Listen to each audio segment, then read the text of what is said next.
Yeah, sounds good. Okay, let's get going then. Hi everyone, my name is Mark Zarb and I am a senior lecturer at RGU and also the SICSA Director of Education. Very recently, there's been a big change in the way universities are teaching material. Certainly, by the time we're recording this, most of the Scottish universities have moved to ban face-to-face teaching and deliver their materials online. So here at SICSA Education, we brought together a group of experts so we can try to figure out how to best migrate our content online quickly and to try and give you tips and what to do and what not to do based on mistakes that we have made in the past. So I'm going to ask everyone to introduce themselves, please. Okay, I'll go first. So my name's Rachel and I'm a senior lecturer at the University of Dundee. My name is Aileen Orr, I'm the SICSA Executive Officer based in Glasgow. Hello, my name is Areti Manataki. I'm a Research and Teaching Fellow in the University of Edinburgh. Hello everyone, Jeremy Singer, University of Glasgow. I used to be a SICSA director, but I've retired. Excellent, thank you very much for that, everyone. So one main theme of this kind of Zoom recording is it's going to be very unpolished. We're literally hitting record, chatting, hitting stop, and then seeing what happens. One thing we want to show is that online teaching doesn't need to be a very polished and expert production, especially when we're doing it so quickly. So the first thing we want to discuss is how you migrate a module. So in the past few days, most if not all of us have been told, you have a module, you've planned this module to be delivered face-to-face, you've planned your lectures, your seminars, everything around physical interaction. And now suddenly you have to swap to online learning. Some universities are giving us a week, some universities say do it as soon as you can. So from the panel, I just wondered, what are the top tips you have for someone trying to flip a classroom to be online? Okay, so I think the main advice is that simple is best. So this is not the time for people to start figuring out all of these systems that they've heard of and never used before. Sometimes the easiest thing is just to stand in front of a whiteboard and record yourself talking, or do a screencast where you're talking over slides or anything like that. And what's interesting is, so I surveyed some of my students last week to kind of just plan for moving across and ask them what preferences they had. You know, did they want live casting? Did they want videos for later? Did they want kind of smaller group discussions? And unanimously, the outcome was that they wanted videos that they could watch in their own time, just because they were kind of uncertain as to where they would be and what availability they would have, particularly if they're like moving home or they're in the house and the family are there. So doing something that's really simple, really short is probably the best advice that I would give. Rachel, did they give you any indication about the maximum length of video they would consider watching? I don't think an hour-long video is any good, is it? No, so I had some kind of in-person discussions with the students that were around, and what they kind of said was that something that was maybe up to half an hour, they would kind of pay attention to. Anything that was longer than that, they're just not going to bother. So what I think I'm going to do is I'm going to do like short videos, because my lectures are quite interactive. So I'll do short videos with the content, and then I'll just be available at a specific time to take questions and have a discussion with anyone that wants to participate in that part. In terms certainly fits well. Sorry. In terms of video duration, what is recommended in research is 5 to 10 minutes. So if you can break it down in smaller chunks, especially given that students can watch it afterwards, that seems to work best. So if people can do that, I think that's a good idea. I was going to say it fits in better with the idea of thinking of your students as consuming this medium that we're now using. When you look at things like YouTube clips, a lot of them are very, very short and straight to the point. When you're recording an online lecture, you kind of lose a lot of that non-verbal interaction you normally have when you're wandering around the class. You're missing the visual feedback you're getting from students, either nodding along or nodding off. So yeah, short and snappy, I think, is definitely the way forward. I said at the start, on you. Oh, thanks, Mark. when you finish your 5-minute or 10-minute video, you somehow need to end it on a cliffhanger, so they're desperate for the next thing, you see. Although you want it to be self-contained, there does need to be a lead on into the next concept somehow. That's a very difficult thing, I always find, but very good if you can do it well. Absolutely. And I think you see in the research that when you're planning for an online module, you know, months and months in the future, there's a lot of considerations that you do need to have. Certainly, you need to have a more refined product. You need to make sure that you have these cliffhangers, as you say. But we don't have the time to do that, right? Because as much as possible, we're trying to make sure that students are sticking to the timetable, and when they come in on Wednesday at 9 a.m., they have a lecture to go to. So is it a trade-off between what we can do and what we should do? So I think that takes us back to Rachel's points about keeping things simple. So to add to that, I'd say prioritizing. There are so many things you can do, but really given the time constraints, what is the bare minimum? And then build on top of that. That would be my recommendation. So that could be thinking about how you deliver your lecture content, how you deliver an interactive sessions like tutorials. If we're talking about computer labs, how on whether these should be supported somehow, and also think about discussions. So supporting the social element that normally is present in the classroom and how we can include that. Now, someone might have different priorities, and this is just to say, just think, make a decision, be clear to your students, and follow it through. The bare minimum, I think, is probably a voiceover on a set of PowerPoint slides, but that's, it's very unengaging, isn't it? Yes, I suppose bare minimum means different things to different people, depending on how comfortable they feel with these technologies, what their students' needs might be, and so forth. So this really depends on the particular situation. But I think it's important to be realistic about what can be delivered in this time frame. Absolutely. And I think you need to keep the students in mind as well. Are they wanting to consume, you know, the PowerPoint voiceover situation, or are they wanting simply for someone to record audio without even bothering with video? With a lot of our graduate apprenticeship students, that's what I do in my slides. I have my slides, and instead of a talking head, I just kind of record my thoughts about each slide as it goes. It's an accompanying MP3 file. They can listen to it wherever they are. They're not then constrained by having to have something that opens PowerPoint, so it can literally be played as they're driving somewhere. And I guess it's a different medium that they're needing to consume.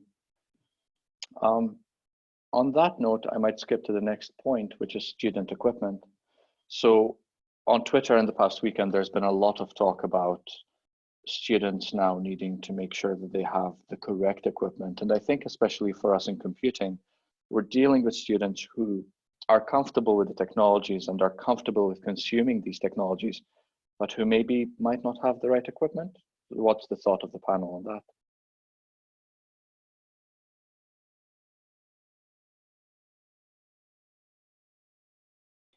So I think that idea of, I think there are institutionally people will put things in place. So there's a comment on the side there about laptop loans and that sort of thing. So I know Dundee, like in our computing department, we've got some laptops that we're lending to students who can't have access to it. But I think the main thing is when you're making content, you assume that everyone has a laptop that is years old and they live in the middle of nowhere and have poor bandwidth. And if you make that assumption when you're making it, then everyone can use it. And it might not be the bells and whistles and fancy things that you kind of envision at the start of this process that you can create, but actually then it's simple and everyone can get it. Yeah, I think that's a really important point, because even people who currently have good bandwidth might find their bandwidth service drops at home because everybody and their dog will be working at home. I think the other thing to remember about that is switching where possible to asynchronous delivery, so not expecting people to do this kind of video conferencing session so that people can take their time and access it when there's nobody else using the computer at home or something like that. So I think the thing is maybe slowing stuff down and not making assumptions. Also, in terms of I don't know, programming courses or other considerations that might be taken around operating system, we can't assume that everyone has a Windows machine or a Unix machine. So it's good or useful to be clear about instructions for Mac users, for Windows users, and so forth. For system software and programming, like you say, has anybody had any experience of using Docker to build like pre-packaged software environments, so it's the same for everybody in the class?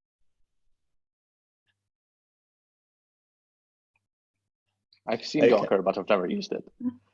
A resounding no, I'm afraid. Okay, so maybe that's not the most user-friendly way, but certainly you can configure all your libraries and compiler versions and everything to be exactly the same for everybody, and then just use the one standard image. I think that's a good way to go if you're doing a programming class with particularly fiddly dependencies, perhaps. That's a good point. On that note, the next point I have on the migrating a module topic is consideration of accessibility, which I think ties in nicely to equipment. So I tried to have a look at the policies some of the universities are coming up with. So when a student declares themselves as self-isolating, for example, we're giving them 2 weeks for extensions instead of 1 week. But when you're delivering this module very rapidly online, and there's all these circumstances you need to keep in mind, what is an acceptable consideration of accessibility? How do you keep the student's individual needs in mind when you're planning for, maintaining assessment deadlines and moving to online exams and things like that?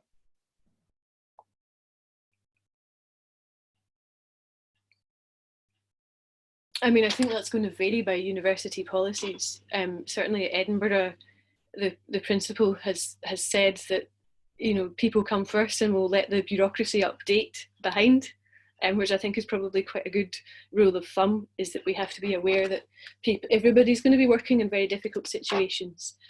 So the more flexible we can be, the better. And I think it's probably about seeing whether you've got evidence that the student has met the learning outcomes from what they've done previously, or some adaptation of what you might be asking everybody else to do. And just kind of taking things on a case-by-case basis if it's possible. And I think a lot of that is about making sure that people are approachable and available. And so one of the things I've done is, for each kind of module of class that I teach, I've said I'm definitely going to be online at this time. Like, barring a catastrophe, I'm going to be there so that you can come and ask me questions at that time. So they know that I'm available and approachable, and they can come and speak to me. So that allows me then to do that face-to-face thing. But I think there Rachel, are going to... How are you online? How do they contact you? Well, that depends. So our university has moved to Teams. However, Teams kind of fell over yesterday afternoon when America woke up. So that's probably not the best solution. I also use Whereby. So I have a room in Whereby. So it's whereby.com. Whereby. Do you mind typing that in? Can you type it in for us, please? Thank you.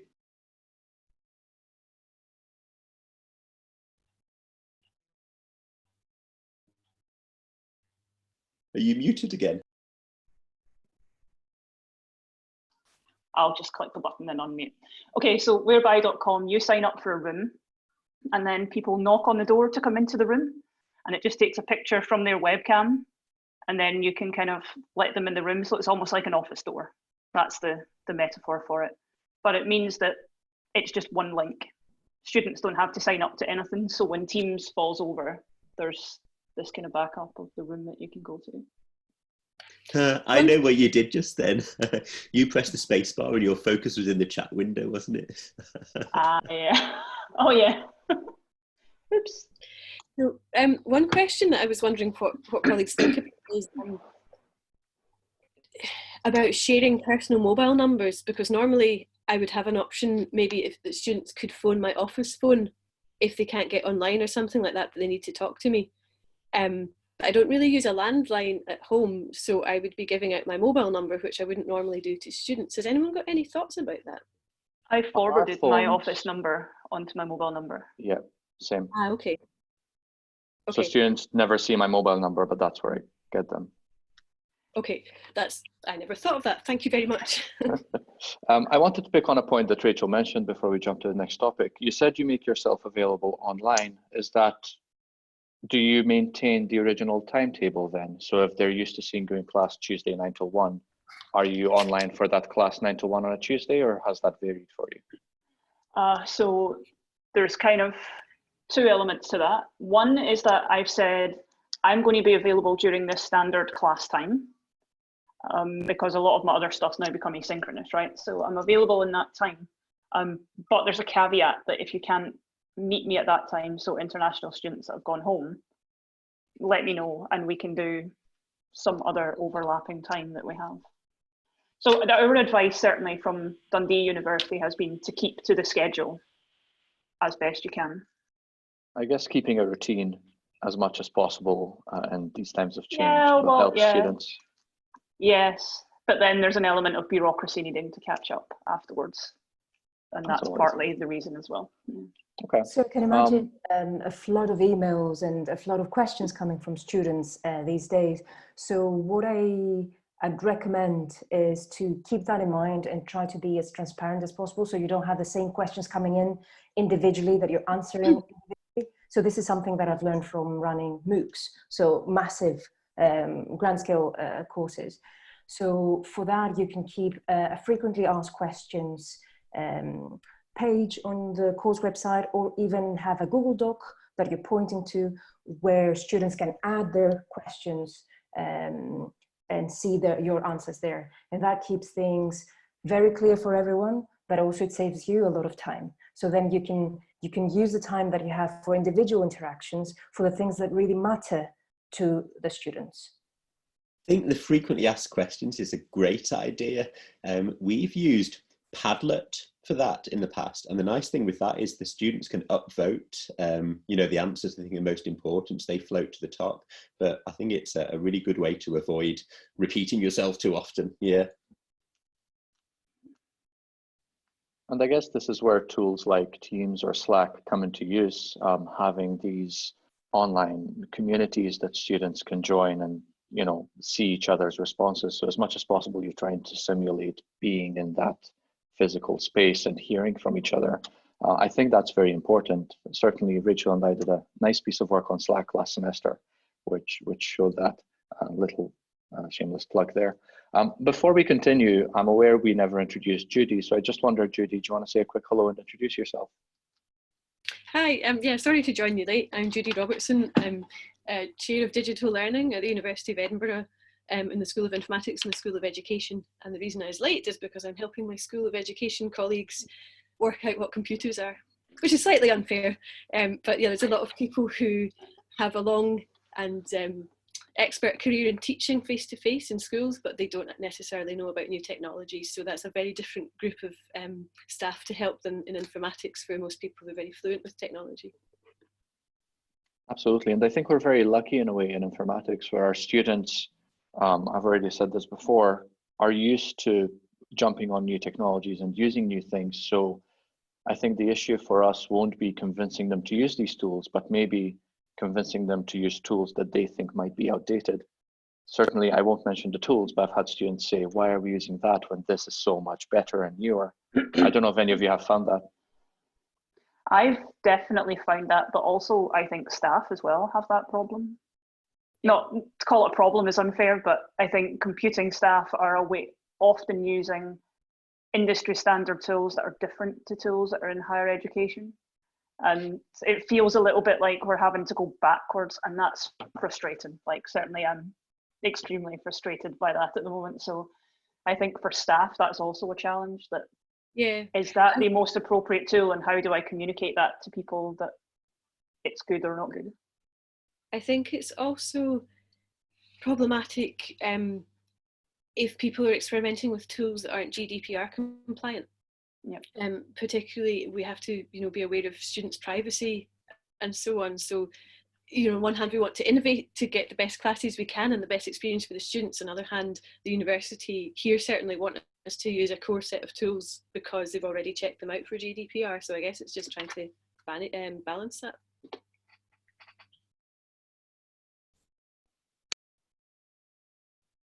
As we're talking about tools, I wonder if people want to share the useful tools they feel we should be adopting at a time like this. On the Google Doc I circulated yesterday around the community, there's a couple of tools that have been mentioned, Unidesk, Notable, so on and so forth. Do you think it's important to stick to the VLE, or do you think this is the time we should be trying to embrace newer, more agile technologies? I think it's very institution dependent, actually. I'm speaking to people from different institutions, and there seems to be a very varied level of kind of autonomy across different institutions. And I think that's kind of one message, is what is being deemed as appropriate by your institution, and can you cope with that? If so, yes, carry on, rather than try and experiment and create new things. One point perhaps with making on creating new things is perhaps there are things already out there that people can reuse, and I think that can work really well for the situation where we need to transition quickly. So if there are any videos on YouTube that have been created by others that fit perhaps not perfectly, but to some extent some content that we want to cover, then maybe it's a good idea. Yeah, I mean, so for us, we've got a week of pause, which lets us get planned for switching to remote teaching. But what we're trying to do is the best we can, rather than come up with a fully fledged online course in that time. So it's like sticking plasters and hand knitted stuff. And so the core tools are what are already in the VLE, Blackboard Collaborate and Media Hopper for uploading videos.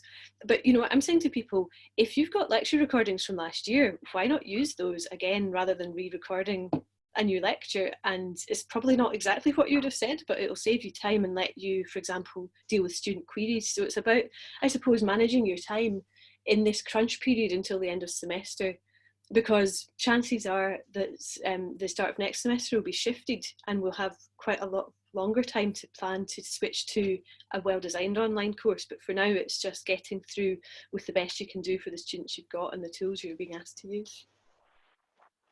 Actually, on the topic of recordings, I've had a couple of conversations with staff members and students who are concerned because they feel self-conscious about recording their voice or recording their face.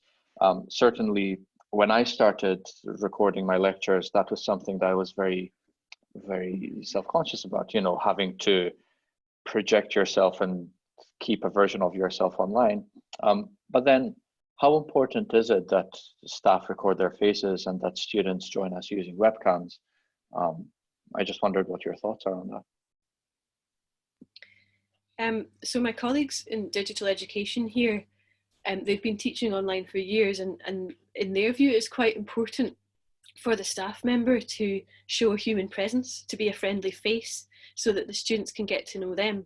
So I think it's probably an asymmetry here, that for staff it's good to put a face to it, but I think it's maybe, particularly if we've got bandwidth concerns, it's maybe not so important for the students to be using their video cameras and so on. Yeah, so I had the same kind of concerns, as like, I did not want to be on camera, did not at all. And I kind of forced myself to do it based on that kind of evidence. To this day, I don't listen to my lectures back. Like, I just record them and upload them. And you know what? I stand in front of lecture rooms. Students put their phones in front of me to record for adjustments or whatever.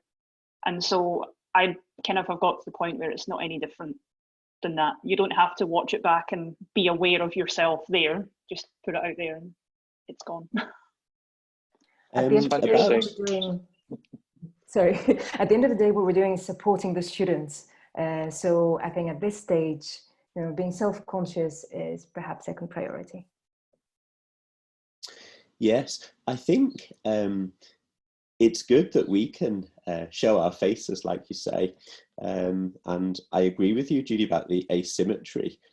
I found when I was doing a Zoom lecture the other day with 70 students, and they could see me, but I couldn't see them. Actually, they were almost liberated in terms of their interactions. They were asking questions in the little chat window, a bit like we have today. And it was a question every couple of minutes. And then I'd answer that, you know, face to face while I was talking to them. And I think maybe they felt somehow not empowered, but certainly, you know, less restricted in being able to interact with me through the more anonymous channel. It's a very interesting way of teaching. I do the same thing you described with our graduate apprenticeships. I project my face, I project my voice, and the students just interact by typing. And it changes the way you teach in a way, because you're not so much teaching as almost moderating discussion for them. And then you're reading, at least I'm reading out the chat out loud and reacting to it, and they can see my face. And yeah, it's a really nice community building exercise, and something I hope we see a lot more of as we navigate these waters. Yeah, the next point, you know, like we yep. used to talk about being the sage on the stage. Maybe we're now the DJ or something in the radio station. I don't know. The MC, absolutely. We're very cool. We'll all be podcast famous next year. In 5 minutes, I think, Rachel. Okay, so the next couple of points I have are tied together. How do we deal with assessment, feedback, exams? You know, all of us are approaching the end of a semester, so these are things that are going to start to hit very soon. We've spoken a lot just now about how you teach and how you prepare your teaching, but what about assessment? Do we need to make exceptional changes to them? Do we need to move to online exams? If so, how do you stop someone plagiarizing? What are the panel's thoughts on this very broad topic?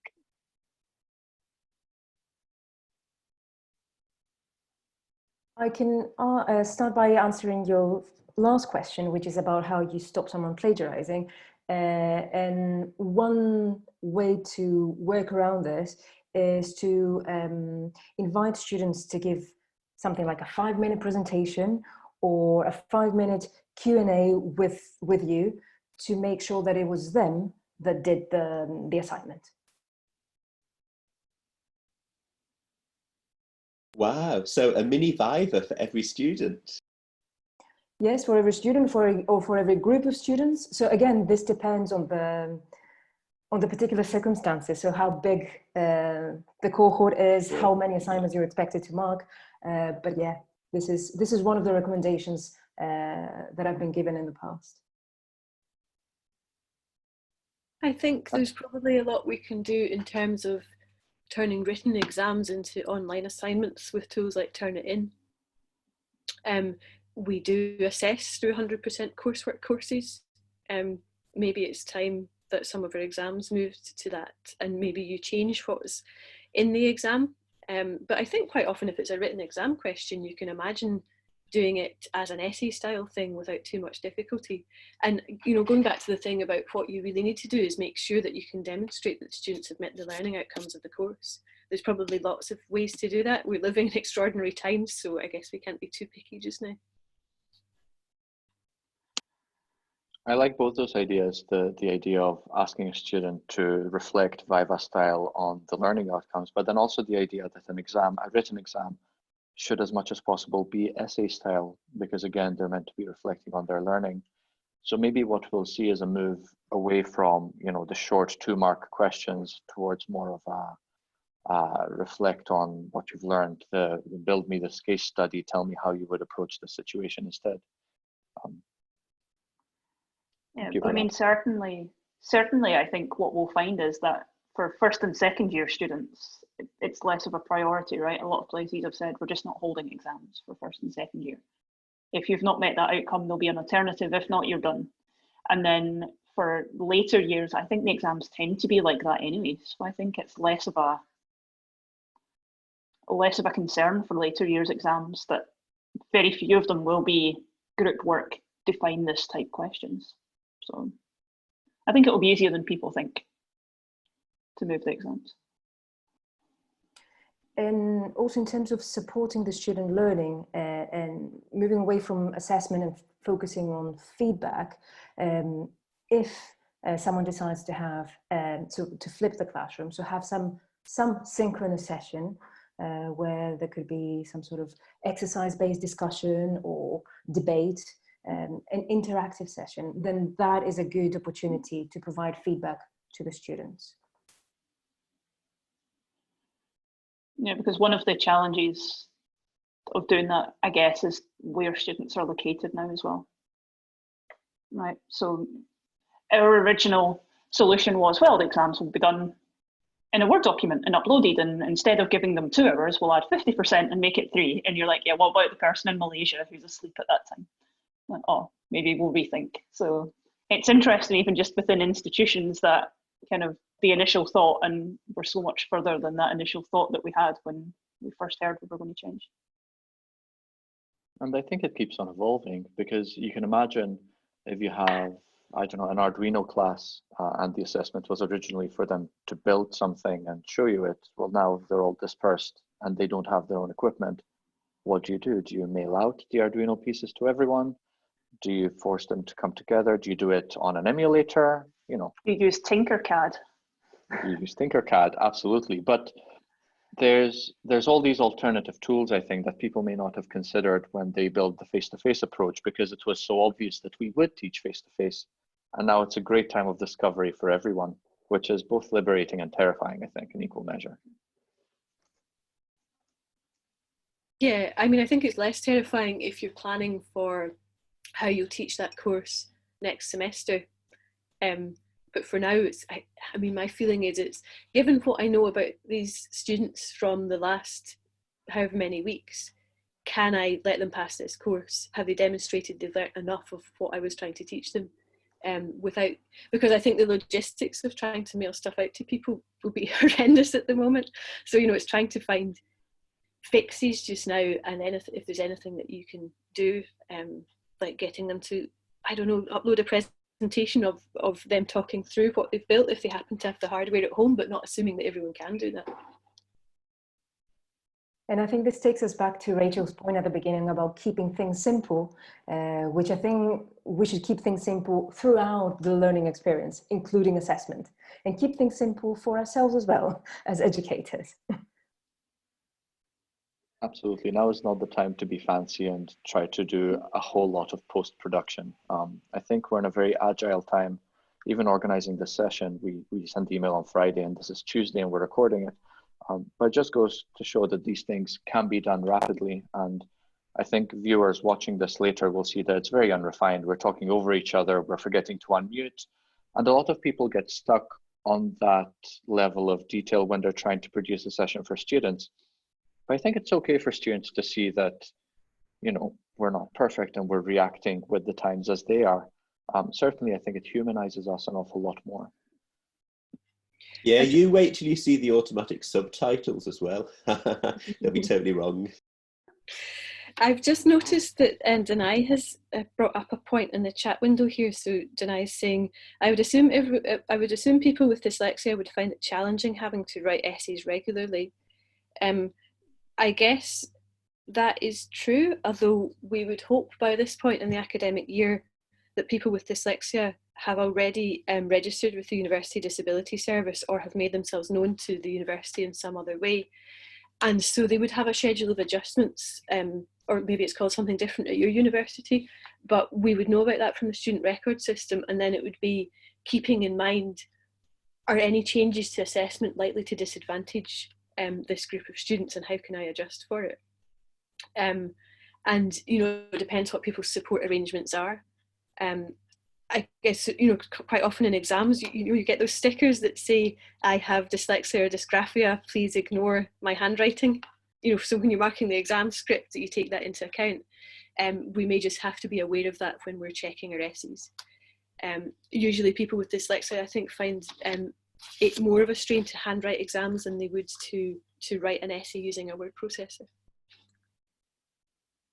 This may be a great time for anyone listening to send an email to students reminding them that these services exist within universities and will keep on existing even though there's no face-to-face teaching.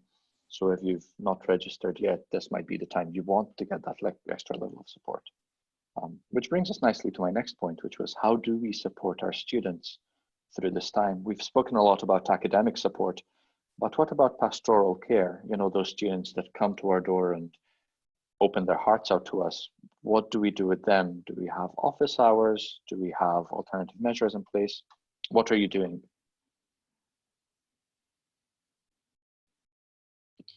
I've been over the last few weeks, but partly because of the strikes and partly because I've had students with difficult circumstances who are in their home countries.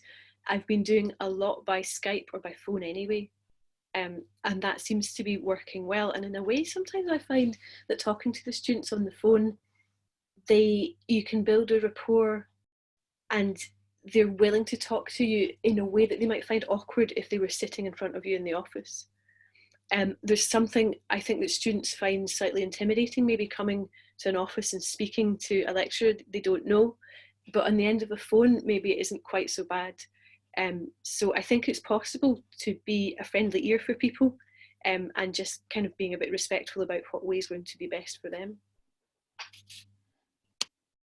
And I think it's also a case of just kind of, if you are a student advisor, signposting to students external sources of support. So students with mental illness in particular are going to be quite disadvantaged by this, I think. So making sure that you are aware that there are these services available and just highlighting them to all students, because who knows what the impact on the student will be, and just kind of making sure that you're aware of where to direct students to. Is it important? Sorry, on you go. I was just going to say, I find myself, it's very stressful answering all the student emails and dealing with all the arrangements, but I've been reminding myself, be kind, be kind, be kind, because the students, I think, are finding it very difficult to cope with the uncertainty, and particularly for final year students, it's very high stakes for them. So even if that means reminding yourself, okay, just take 10 minutes to take a break yourself so that you can be calm and friendly to the students, rather than trying to get everything done immediately but still being a bit kind of angry sounding. That's maybe the way to do it. Yeah, but I think also reminding yourself that so often if a student comes to me, I would just walk them across campus to the appropriate service. And, I can't do that online, but reminding myself that I still have to send them to that place and that I have a limit, and being clear of what my limit is, I think is very important, because it could be very easy as an advisor to get caught up in a, conversation when it is just this one-to-one online or, on the phone or whatever. So I think that's important for people to remember as well. Absolutely. And I think remembering that as academics, it is part of our job to know what's happening. So, we all knew that the universities were bound to move to ban face-to-face teaching, and we're all on Twitter and we're all reading posts and we're all kept up to date, but our students don't. So often something that we think is very, very obvious to the student is very much not. For many of them, hearing that their university has banned face-to-face teaching is brand new information. And we've known really for a week or so now. So it's trying to maintain that friendliness and that balance. Can I ask a follow-up question, please, Mark? Absolutely. I think we're talking at the moment about responding to students who initiate contact. Are the circumstances to be proactive and actually reach out to students? Perhaps people that we know might be having difficulties. And to follow up on this point, it might be worth having a session that is streamed live, so a synchronous session with the students, perhaps at the beginning of this transition period, where you clarify how you're going to be approaching academic matters, how you're going to be approaching your role as pastoral care and so forth. So they can see your face, they can see you're there, and you care. They have the opportunity to ask questions live, and it does feel different starting this transition period with this sort of clear but also comforting approach. That's a good point. Judy's just needing to leave there, so I just want to stop and say thank you so much to Judy for joining us. I think we'll be another few minutes before we wrap up, but thanks, Okay. Judy. Bye, everyone. See you later. Bye, Judy. Thank you. It was helpful. Excellent. Good to know. Oh, sorry, so I've got to go to another meeting at 10 o'clock as well, so I might that's sign off fine. too. We're overrunning. Thanks. Thank you so much for joining us. Thank you. Bye. Bye. Bye. I'm going to just ask the last few questions and then move on. But on the note of making sure the students know what's happening, what we've done is we've asked for every first session of a module to be a reintroduction to the module almost, with the online tools in place. So hi, welcome to my programming module. This is Blackboard Collaborate. Let's figure out how to use it together, rather than just jumping straight into using it. And that helps the students transition a little bit. So the last 2 points I have, and I'm conscious of time now, is we spoke about supporting students, but how do we support our colleagues through this as well? Is there a lot of expectation that we know what we're doing, so everyone should? Or should we be dialing that back a little bit? What are your thoughts?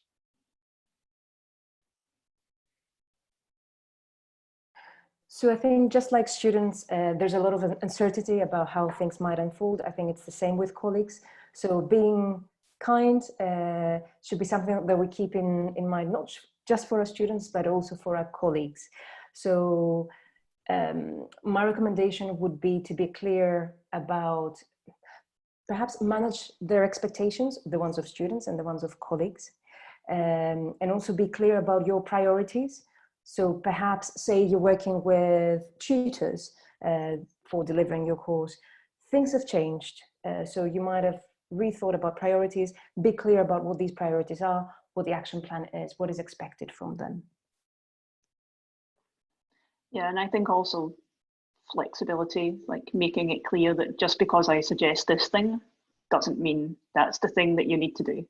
Like I've just been saying, like the last few days, like if it works, it works. If not, dump it, right? Don't persevere with something if it's not working out. You can come back and I'll have another suggestion. And how important is it to say that to your colleagues and to your students as well, that you're trying things and they might break and that's okay? Students in particular are so willing to accept that things fall over as long as you accept that it also fell over. So like I very much remember that my first ever class, I was like, I am literally 1 week ahead of you. I got these materials yesterday. I'm doing my best. Please feedback as I go. And they were so kind for the whole time.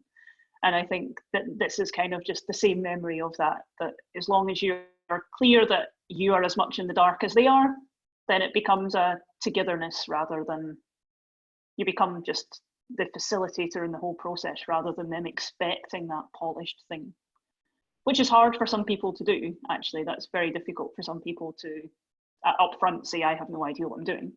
But if people can do that, I think it's so valuable. I think that's a nice word to use, that we become facilitators of knowledge rather than lecturers. And that goes to the point that Jeremy brought up earlier, where we're DJs or podcast creators or whatever. Yeah. But certainly maybe our job transitions now to become, we facilitate their gaining the knowledge that we're meant to dispense upon them, rather than just standing up and dispensing these bits of information. Which we all say in our teaching statements we are. So, so this is the time to do it, right? Okay, I think that's a really nice note to end on. But before we end, is there anything you guys would like to raise that we may not have mentioned? Any best practices, any mistakes you've made that you want to warn others about? So I think I have one piece of advice to finish, and that one piece of advice is that do not disturb is extremely valuable. And by that, I mean, do not disturb physically on the door to stop people wandering in. We've all saw the thing in the news with the kids and whatever. You don't want that to be you. So do not disturb on the door is fine. But there are do not disturb on your computer as well. So just last week, I had to re-record an entire lecture because an email popped through that was just so inappropriate for me to share with everybody. So I just had to wipe the recording and start again. So if you, on Mac, there's like the window that comes in on the right-hand side. There's a do not disturb underneath the Today tab. Use that. I don't know what the Windows equivalent is, but some kind of do not disturb is absolutely invaluable.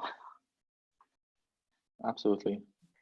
Perhaps one point I'd like to emphasize is the importance of communication at these times, both with our colleagues and the students. So don't overdo it.